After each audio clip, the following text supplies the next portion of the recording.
I love to talk about money. I do. Money's such a pervasive energy in our lives, and it seeps into everything. It seeps into all aspects of our life, and especially when we start having children, especially when we move into parenting, it magnifies, and it magnifies our own insecurities and our own deficiencies and our own strengths and powers with it. So I'll introduce. My name is Craig Saloner. I'm one of the owners here at the Emerald Village. And we bought this property about 4.5 years ago, and it's been a journey. I mean, as you can imagine, buying a property of this size with 10 of us, so there was 5 couples, the 10 of us, and I think this is the power of this place, is that we each sort of held a different piece of the puzzle. So there was Mama Layla, who had the home and hearth, and she was a teacher, and she really held the parenting piece. There was Amy, who was events and event coordinating, event planning. There was Sean, who held the construction piece, and we each found our home, and we each found our place. And I happened to fall into the position of financial guardian. And so my role was to really understand the finances of this place, and how do we build it and make it sustainable and generative so that we can continue to do this work. And there was a position that I hadn't really assumed before this, and this is part of the reason that community is so beautiful, because it sort of forces you into places that you wouldn't have otherwise gone. And it moves you into a position of like, wow, I have got to hold this piece, and as a result of holding that piece through the years, I've landed up on stage, and that's a special place, and that's a special evolution for me, and something that I'm super grateful for. So it's okay with everyone, I'll give a quick background. It's so good. A quick background about who I am and sort of how I assumed the position. So I was raised in Kansas City, Missouri, as you can all tell by my accent. I was raised in Johannesburg, South Africa, and I immigrated here when I was 13. And hey, buddy, come on in. Hi, sorry we're late. No problem. And I came from an entrepreneurial background. So, being a Jewish South African, I don't know if anyone knows any Jewish South Africans. Now I do. They played an interesting role. Just the history of the Jewish people is very interesting. I played the rabbi last night. It was a bit of tongue-in-cheek, but I'm really connected to my past and to my. I was very religious for many years. That's another talk. But there was never a notion of a 9-to-5 job. There was never a notion of really working with people. My father, my brother, my brother-in-law, my uncles, they were all business owners. And so I naturally just fell into that role of being, entrepreneurial. And from one adventure to another, and from one adventure to another. From businesses to businesses. And I thought I had my stuff together. I really did. And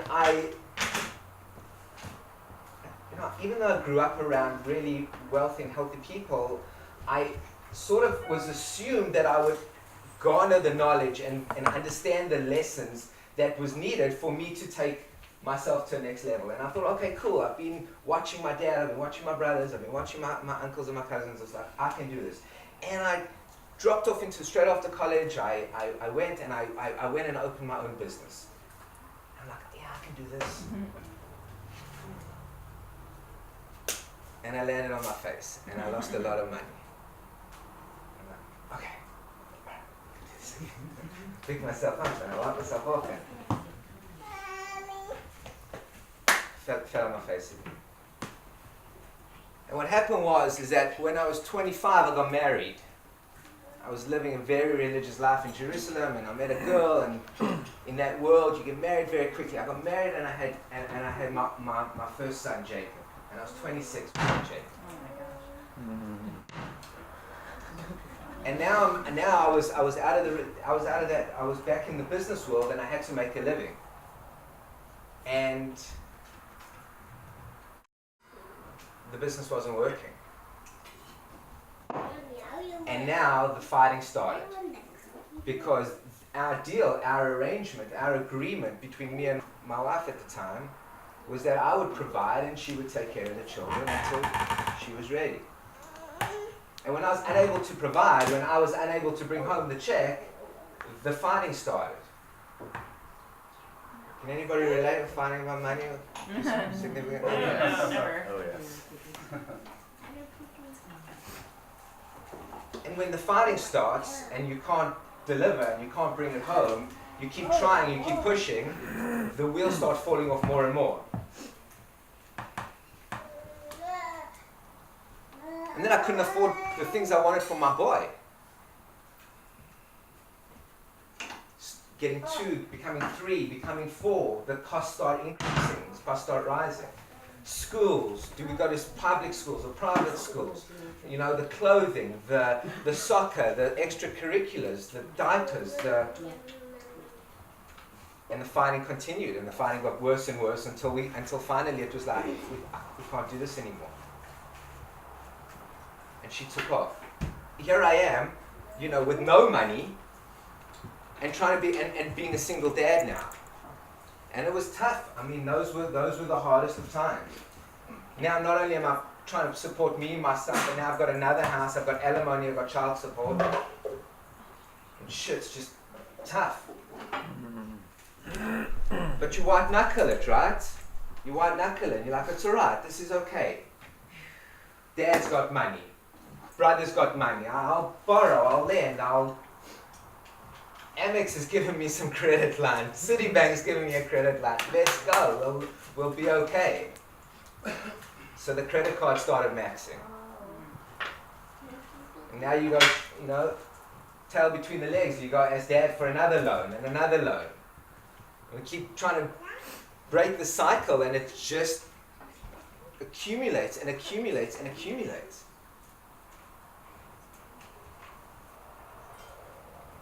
And then I met Amy. This was 5 or 6 years later, most of you know.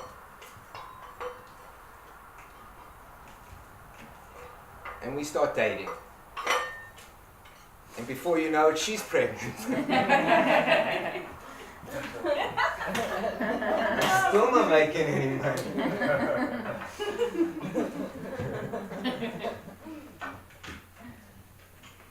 Hey Dad, will you pay for the wedding? Hey Dad,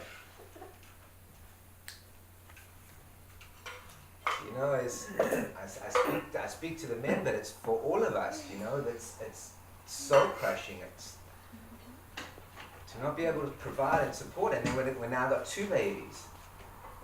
And this one doesn't use Huggies, this one uses, you know, cloth diapers, and needs a service, and midwives, and you know, like we now moved into a different genre of being, which has its own set of costs.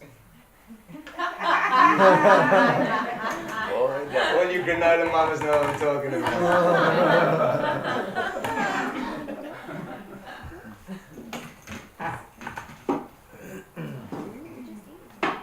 And then I heard somebody say, you know, what's your relationship to money? I'm like, no, what? What's your relationship to money? Like, we have relationships with each other. We have relationships to our children. We know we need to nurture those relationships. We know we need to give those relationships time and effort and energy. We know we have to work through our issues with those relationships.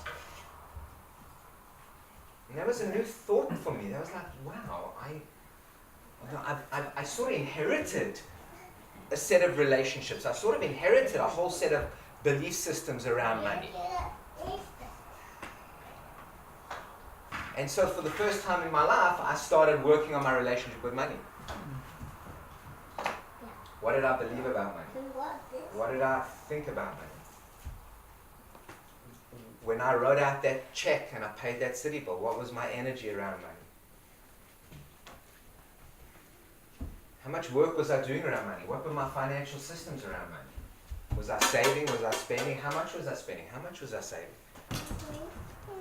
And so I had to readjust. I had to throw it all out, and I had to go and do the deep inner work required to restructure and reharmonize my relationship with money. And it's like anything. We know it. We speak to our children. It's like we have to do the inner work. There's nothing that I can tell you right now. I'm not going to give you a magic bullet about you and your children and your relationship with money and related to your children unless we, all of us, you, do your own work around money. Because everybody knows that it's not what we say, it's what we do. Dada. And that children are magicians and they're alchemists and they are tapping into stuff that we have no idea because we've forgotten. And they sense our energetics around it. And if we come from a place of lack, of limitation, of scarcity, they pick it up, they know it, and they mimic it.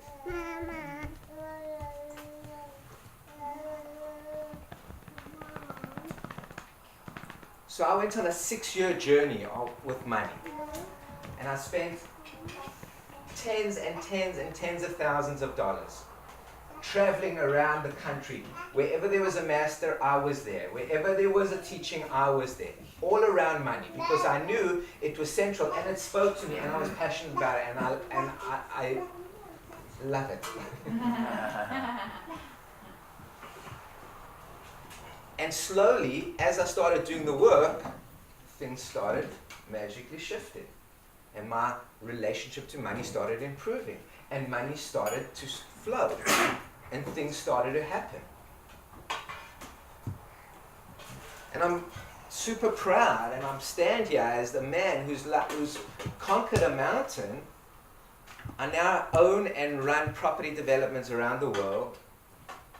I'm about to launch a big project. I just got funding on Thursday for a 220-unit urban community in Scripps Ranch called the Campus Alive, which is going to be a residential and educational facility. We're creating new curriculum for lifelong learning for adults. Awesome.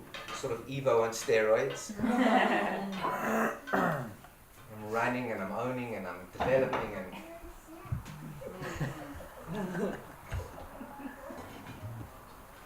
I've got countless business investments in multiple streams of income.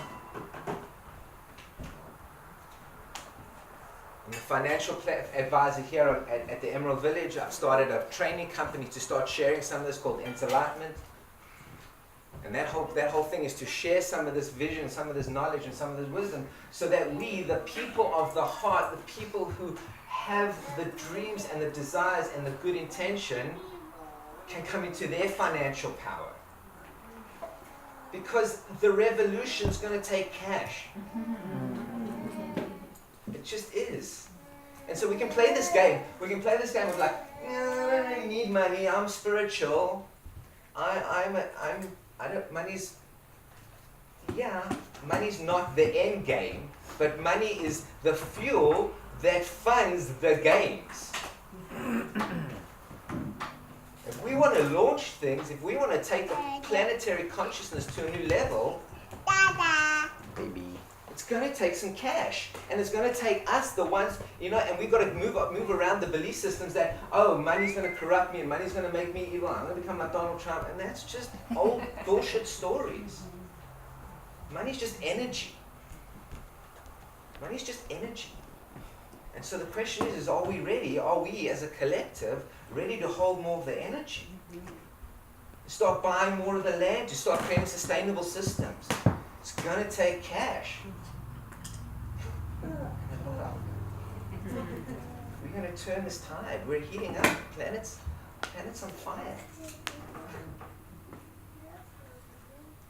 So that's part of my divine mission, part of my divine purpose now, which is so sweet because I've been looking for it for so many years.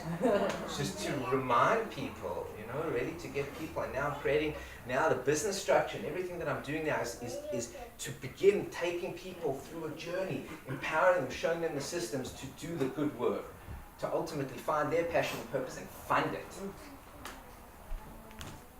To fund it with fun. Okay, so does that sound good? Yeah. So that's what we're on. Yeah. Good answer. All right.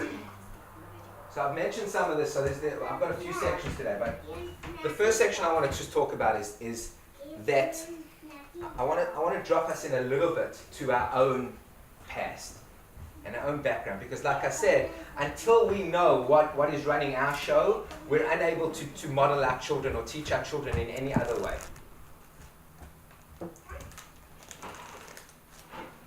Has anybody heard of this thing called the money blueprint? You know what a money blueprint is? It's like a blueprint of a house, right? Everybody knows what a blueprint is. The schematic of a house, and then that schematic leads to a physical manifestation. So it's a two-dimensional thing that then ultimately leads. And if the door is drawn over here, then guess what? The door is drawn over there. And these schematics are the same thing that exists within our money. We have a money blueprint. We have an MBA, a money belief account. And these beliefs have been coming from all over. They came from our childhood, from our parents. They came from our teachers. They came from our churches. And all of these things imprinted into our belief systems to ultimately create the blueprint that we have right now.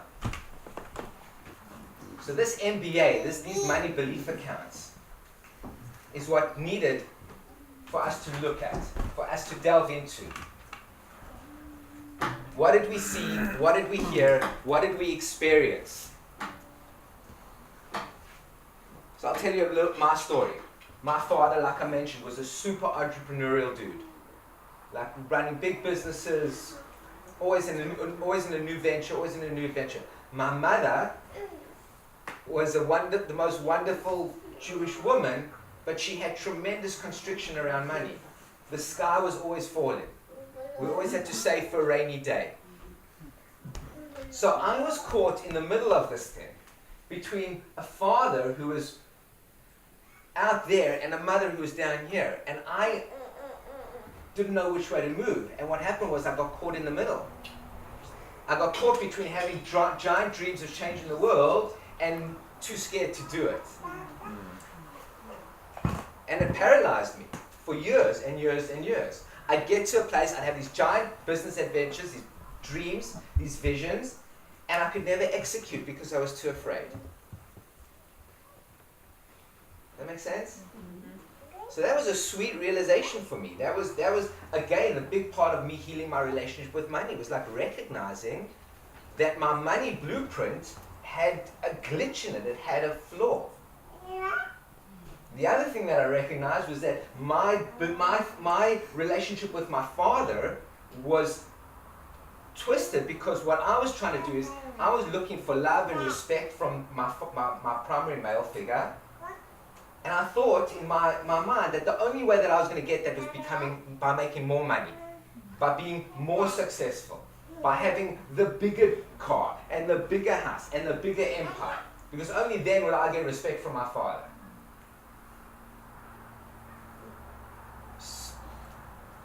So I created these business plans with spreadsheets that you had to widen the column to fit all the zeros. When that happens, we've got issues. Like we hadn't made our first penny yet, we were making millions and hundreds of millions, and it just.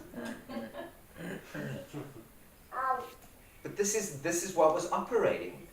My egoic thought pattern was to be better or bigger, and then I'd freeze and I would be quiet. And so we're going to do a quick exercise right now, and that is, Robert's going to hand out some papers, and we're going to go into 3 things that you saw, heard, or experienced as a child. And then, how did those things that you saw or heard, how do those translate now in your life? Now, wealthy people have systems. Okay? There are systems for money. And I'm going to teach you a system that I've borrowed and I've modified and I've used for many years. And it helps tremendously with children. How many of you guys have a checking account? How many of you have a savings account? Now, why do you guys have a checking and a savings account? Save money or not use. Huh? So we don't use save money. So you don't use save money. Anybody else? When you open, they automatically assign you. Okay. Exactly. You get a checking account, they give you a savings account. But why? Why do you think? To work towards certain goals of things you want to achieve with that saved money. Right. Good. Because I think we understand that if everything was in one big pot, we'd have a hard time making distinctions about our money.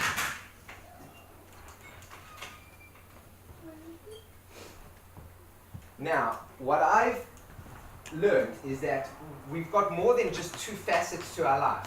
We've got more than just spending and saving. What about investing? Is investing the same as saving? No. Similar. Yes. It's gambling, sort of. It's gambling. The interest is so low, so it's Investment involves risk. and it involves risk, yeah. It's So more let than me saving. answer. Investing is not the same as saving. No. Okay, that's the answer. Investing is its own category. What about charity? Is charity its own category? Yes. It's spending. It's spending, correct. But how many of us get to the end of the month and wish we had a little bit to give? Or wish we had a little bit to save? Or wish we had a little bit to invest?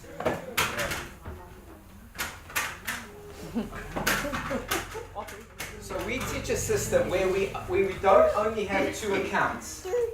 We have 6 accounts. Okay, and some of you may never get to my workshop, so I'm going to show you I'm going to show it to you now, and I'm not going to go into it. But it relates to, but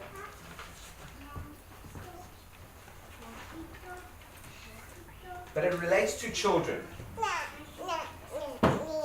Because I believe that children need to be empowered for money. I believe, and I have 3 children, and I feel like our role as parents is to simply do one thing. Maybe more than one thing, but I believe my primary role is to prepare my children so that when they leave the house, they are solid adults and they can handle their world. If my son's now turning 16, I've got 2 years and he's out of the house. If I'm unable to prepare him for that world outside, what have I done? I've set him up for some serious hard times.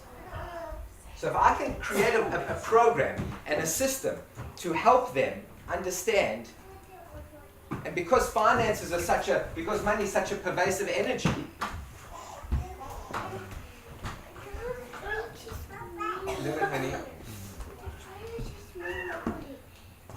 money is such a pervasive energy that our children need to learn as well.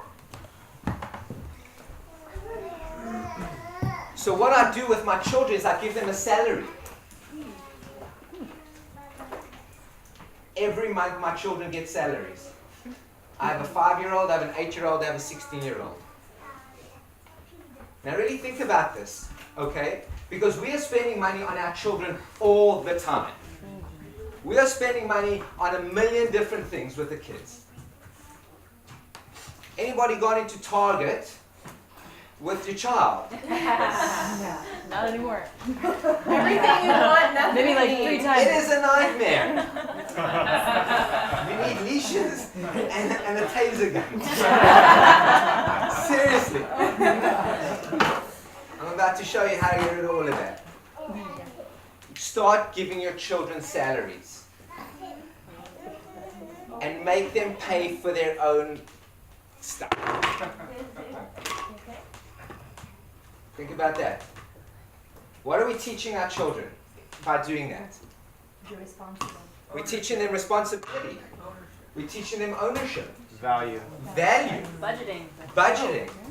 How the world works. Appreciation. How the world works. Choices. She always says no. What's that? Mom doesn't suck because she always says no. That's exactly right. Mom doesn't suck because she always says no.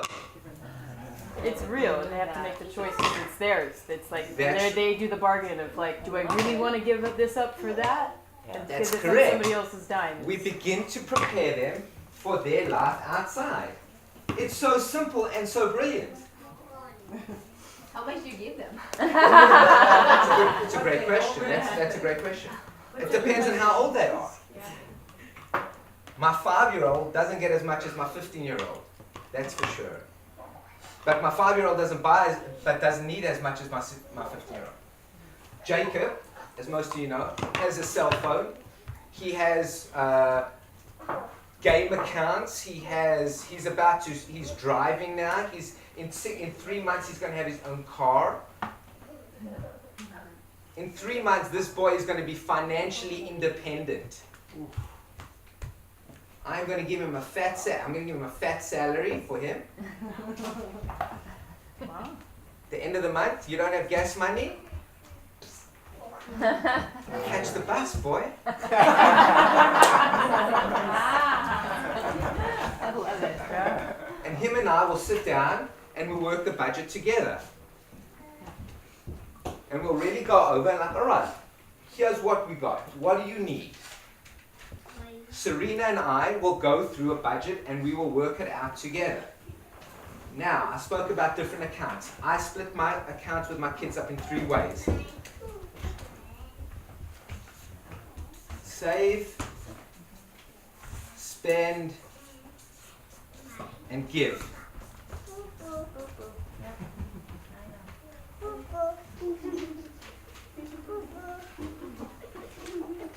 For Malachi and Serena, my little ones, I do it as a third, a third, a third.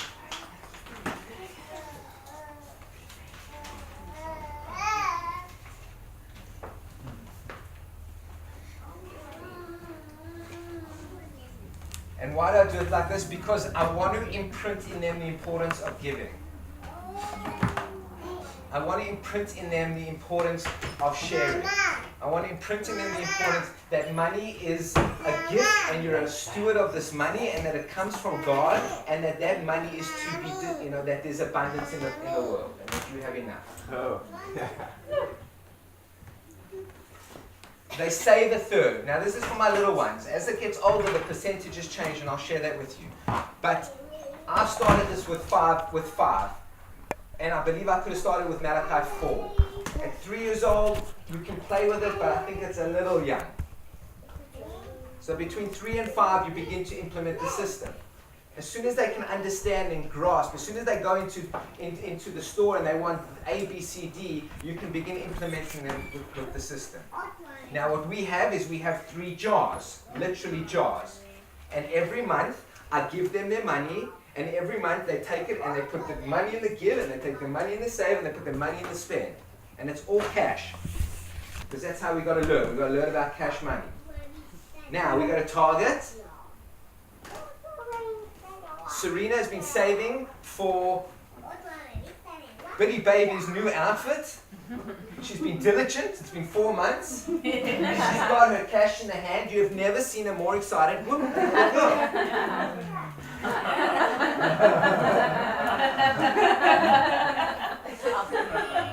There's no fighting. There's no arguing. And then she goes and she starts looking at it. She knows she's got $27 and now she's not buying the most expensive Bitty Baby apron. She's buying the $4 one because then she knows she can buy another. She walks out with 6 items. She's the happiest thing you've ever seen. And we didn't fight about it. She's learning math. She's learning math. And she comes home with a little bit of pocket change and then we write it down. We record what she spent and now she's learning accounting. Now we're teaching bookkeeping. So now we're not fighting anymore. And then we've got money in the gift jar. And this money just doesn't just, it's like if she goes to a friend's birthday party, it can come out of here. So it's not just for charity, but it's like one of her friends needs school lunch. She can buy but school lunch can come out of spend as well now. So that changes. She wants hot lunch. We give her hot lunch once a week. She wants hot lunch twice a week. Take it out of your spend, sister. So we have our agreements. We have our agreements on what we agree to pay for, and then we have our agreement on everything above and beyond that is hers. Do you have guidelines on what they spend their money on, what they save on, or spend? No drugs. Yeah. Just Only match the your good family kind. values. Kind of like that. Yeah. Somebody give that to the Or how long they Yes. So let's just talk about Jacob, because really it's, Jacob's now moving into this realm. It needs to fit in with a set of family, within the set of values. So it really, what they spend, what they, again, if he wants to give like a third of his money to Al Qaeda, buddy, let's have a conversation about it. So it's really, so this whole system really is based among family values, and hopefully we're teaching the values well enough so that they, that they can go ahead and buy it. Okay. And then so you don't do allowances. I don't do allowances, I do salaries. Salary, and Yes. then do you do things where they can earn money as well? Absolutely, Okay.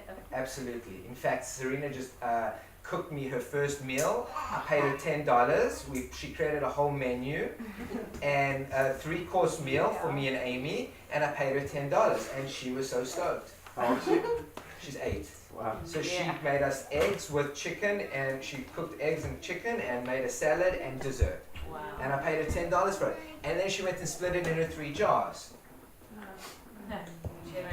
So now we're teaching employment, and Jacob babysits. Jacob has got a whole car wash business. He's gone digital already. He's all virtual. He's got 3 bank accounts at Chase. He goes online, he checks it, money goes into his thing automatically and gets distributed into 3 jars. Boom.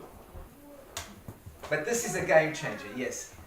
A question about that, about giving them money for doing something at the house. I mean, doesn't it also kind of teaches them that it's not like their responsibility to do things? It's like they will do it only because they want to get something. So it's a little contradicting to me, because there are certain responsibilities that you want to teach them, right? Yes. And if they're gonna, okay, how come I get money for this, but why don't I get money for that job?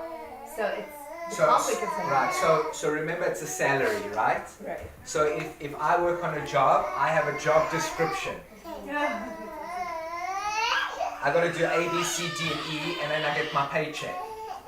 The kids have their A, B, C, Ds, and E's, and then they get their paycheck. So it's still predicated on them holding their share. It's a salary. I'm paying you to do your jobs. And if you don't do your jobs, then we're going to have a conversation, and maybe I'm going to dock your pay. Maybe I'm going to change the system. You know what I'm saying? But they have a sense of responsibility. Like, I have to do these 5 things. I got to do my chores. They're no longer chores. They're my job. This is my job. I got to feed the dog. I got to take out the trash. And when you do your job well, you get paid. Now, if we don't do your job, we have to have a conversation. And maybe you don't deserve all of this because I now have to take over some of the responsibility. I'm going to give you a reduction in your salary. Do you understand that? Yes, I understand that, Daddy. Or Dad, I don't love this job. Can we do a different job? And we split. We change the systems. I have a second. Yeah, I'm sorry. The second question coming out of that. I mean, you're wrong, but I get a feeling like whatever they do, they're gonna get something for what they do, even the salary. So there is nothing like they just do out of, Contributing to the contributing family. to the family, just out of like a different. It's not all about money, like from a Right. different place. Right. Yeah. So how do you feel So about that? I feel like it's a team, right? And the team's a unit. And there are certain things that I've got to get done, and there's certain things. What's happened with my kids is that there's a sense of empowerment there, and they feel whole and they feel complete, and then they feel like giving above and beyond just their regular tasks. So it becomes a system where we're not fighting anymore, we're not arguing about money, they're not screaming and shouting about toys, and it's like, oh, there's something to be done, please do it. And that's a conversation I think we have whether you have the system or not have the system, is how do you empower your children to go above and beyond. Yeah. What I like about this is that it really does delineate what are their responsibilities, because I found with kids, the clearer you can be with what their roles and responsibilities are, the less friction you have. When I'm asking Jacob to wash dishes on a Tuesday night and his night's Thursday, there's a run, there's a conflict. But if he knows Tuesday nights and Friday nights are dishes, and that's his job, he does it. but he does it because he knows he's gonna get salary at the end of the week. That's why right? everybody does everything now. Like it takes a certain spiritual growth to get to the point where you like just want to give. But the kids still like your kids will come up and love you without you paying them, or something. Yeah. But Yeah, but and there it's is that sense yeah. that's There's it's just the a way it works, reciprocity and brotherly. energy exchange no matter what, I think is what you're saying. And Yeah. but I also hear, as a psychologist, I hear what you're saying, which is, do you want to just create this like economy rather than a generosity of spirit? Yeah. And I think that when you start creating very clear distinctions of what's expected, and you make them feel valued, like thank you so much. We see that the kids want to contribute. They naturally want to participate. When we do work parties around here, they want to jump in. When we create scenarios for them that are age appropriate and where they can be there can be self-efficacy and a place of empowerment, so that they can feel like, hey, I did that, and there's a sense of pride. I think that's where that comes in. Okay, because I've only got another, we ran a little bit late, we started late, but this is, okay. the number one key to becoming wealthy, the number one, is to get your money working hard for you. Okay, I'm going to say it again. The difference between wealthy people and non-wealthy people is that wealthy people have their money working hard for them. Okay, there are two types of interest that you can earn. The one is called simple interest and the other one is called compounding interest. Can anyone tell me the difference between the two? Compounding interest it accumulates more over time because the principal goes back into it increases the principal, so the interest is worth because you more banks as well. That's correct. Simple interest, I'll give you an example. Simple interest, you earn $100, and let's say you're earning 10%. So year one you make $10. How much do you make year two in a simple model? You make $10. How much do you make in year three? 10 every year. Okay, in a compounding model,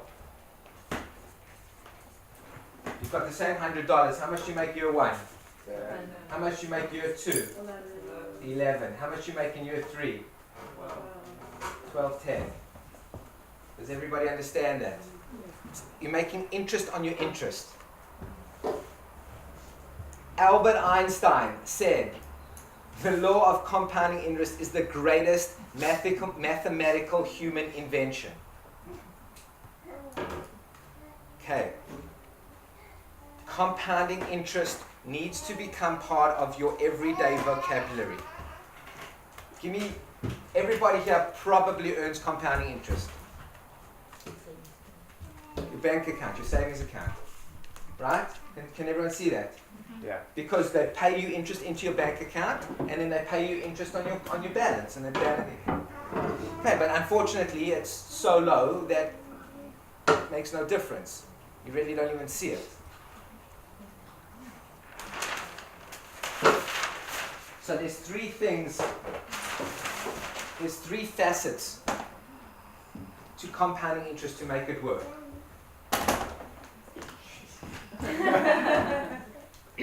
The first one is that it requires you to reinvest your money. Thanks. What's the first thing? Okay, if you make $100 and you get that $10 and you pull it out, you keep your balance at $100. You're only going to make $10 year two. So it requires you to have a system that money keeps going back into the pool so that the pool can begin expanding. Mila. So the first one is to make sure that you reinvest your money. The second one is your rate of return. It's the interest rate you earn. Savings accounts now earn 0.5% maybe. You're not going to become wealthy on 0.5%. So you've got to find investment vehicles that generate high rates of return on a compounding basis. You've got to generate rates of return, high rates of return on a compounding basis. So for example, 401ks. Anyone got a 401k or a Roth IRA? Those are fantastic vehicles. Because what happens there is that money goes into those accounts. They get invested generally into into mutual fund, stock market. And those things, over time, the stock market, the S&P's made 9% over the past 20 years on a compounded basis. So long as you're not dragging the money out, that money will grow.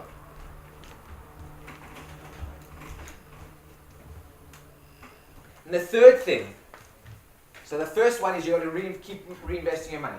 The second thing is you've got to have a high rate of return. The third thing, and the reason I bring it up in the parenting talk, is the third thing, and the most important, is time. The longer that you can allow your money to compound, the more important, the wealthier you get. Now I'm going to give an example, okay? We've got two people. We've got Susie and we've got John. We've got Susie and we've got John.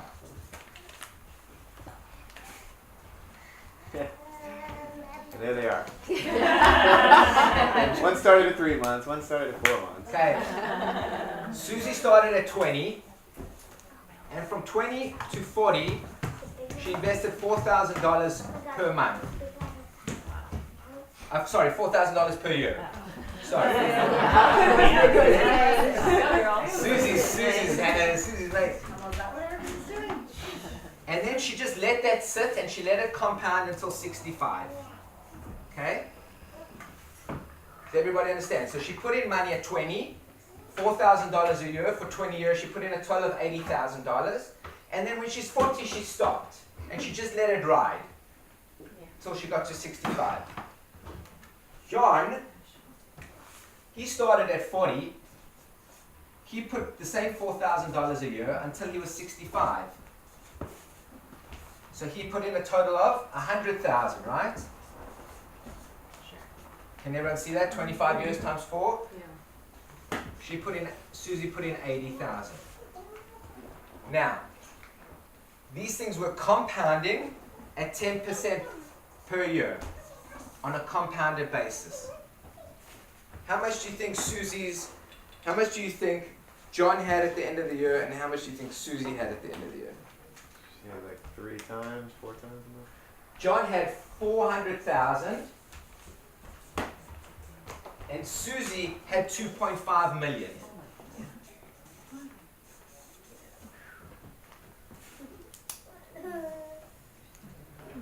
I hope everyone's got goosebumps.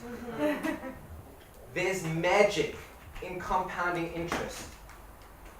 And it requires 3 things: the reinvestment of your money, the rate of return, and the time. You want to get your kids started early.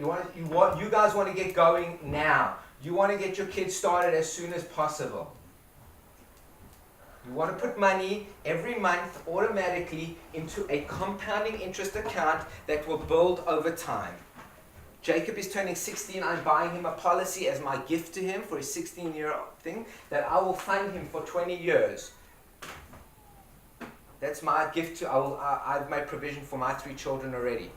Just at $80,000. Maybe it'll be a little bit higher, but not much. Because you know why? Because I know I can just leave that for him, and when he's 65, he'll have a huge nest egg, and I can go spend all my money now. I can go blow my cash. I don't have to worry about no retirement for my kids. It's really quite selfish. It allows me to play. But another thing to think about is if we want to learn how to play for our kids' education, you put it in a compounding interest account, and you put it in monthly, and it grows exponentially. I'm going to give you one more example, and I love this one. Christopher Columbus in 1492 had 1 penny in his pocket. He was earning 6% interest. Okay? 6% interest per year. If Christopher Columbus had invested it in a simple account, do you know how much money he would have? 31 cents. If he put it in a compounding account, he would have $144 billion.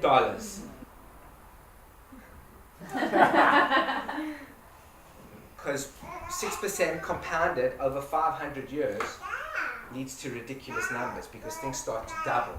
They start to double. They start to double. And so I share this in this talk because number one, we got to teach this to our children. We got to teach this to our teenagers. Your boys need to know this now.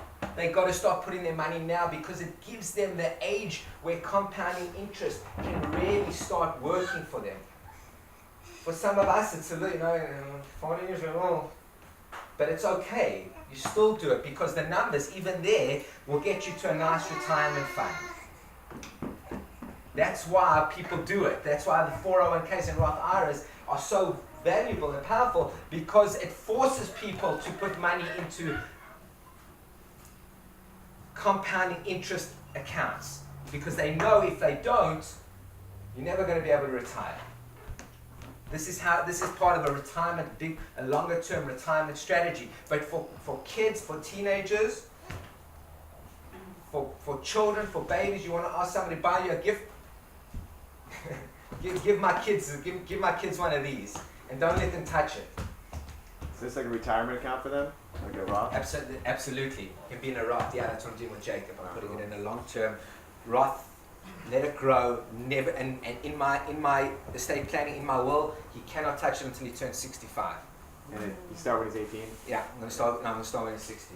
But how you control the 10%? You have no control. Absolutely not. So you do this is absolutely you're 100% right. You got no control over the 10%. But we know that And it's like still in 2008, we all saw that all our 401ks got double have. in half. Yeah. But how do they look now, 6-7 years later with the stock market? It's back into the same. I mean, but you never know about the market. But that's why it's a long-term game. The problem with stock markets, and again, you ask my investment advice, is you put it in there and you let it ride. Because if you're playing the game, if you're going to pull it out in 2008, it's going to, the market's cyclical. But if you take a look at statistics, over the last 100 years, the S&P has gone up 7.5%, 8%, 9% every year. So it just, over time, it just grows. And so part of our money management system in our workshop, it teaches how we land up filling these investment accounts. We create a specific thing called the Financial Freedom Fund, and money comes out of our salary first. Pay yourself first. Money comes out of my salary, goes into this account. This account is never to be spent. It is only to be invested to create streams of passive income and compounding. So I'm sorry, I've given a lot of information, but yes. Well, I was just wondering if you could speak at all towards, my dad was a financial investor most of his career, and one of the things that I've bumped up against as I've gone into more spiritual awareness, environmental awareness, that kind of thing, is how do we invest money knowing that that money is not supporting things we don't agree with? Do you look into that at all when you're doing investments? I make and so there are definitely there's so many different types of mutual funds and financial advice. You can go to your financial advisor and say, listen, absolutely no Monsanto, absolutely no this, absolutely none of this, and they can tailor a program to you. It doesn't necessarily have to just be a simple mutual fund advice. So yeah, for sure. And great question. Thank you. Because that's so important, right? We vote with our dollars, and so we want to make sure that we're putting money toward. Funnily enough, I just read an interesting article. If you want to know what the best performing stocks are over the last 50 years, Philip Morris, McDonald's, Mars, Starbucks, Coca-Cola. What do those all have in common?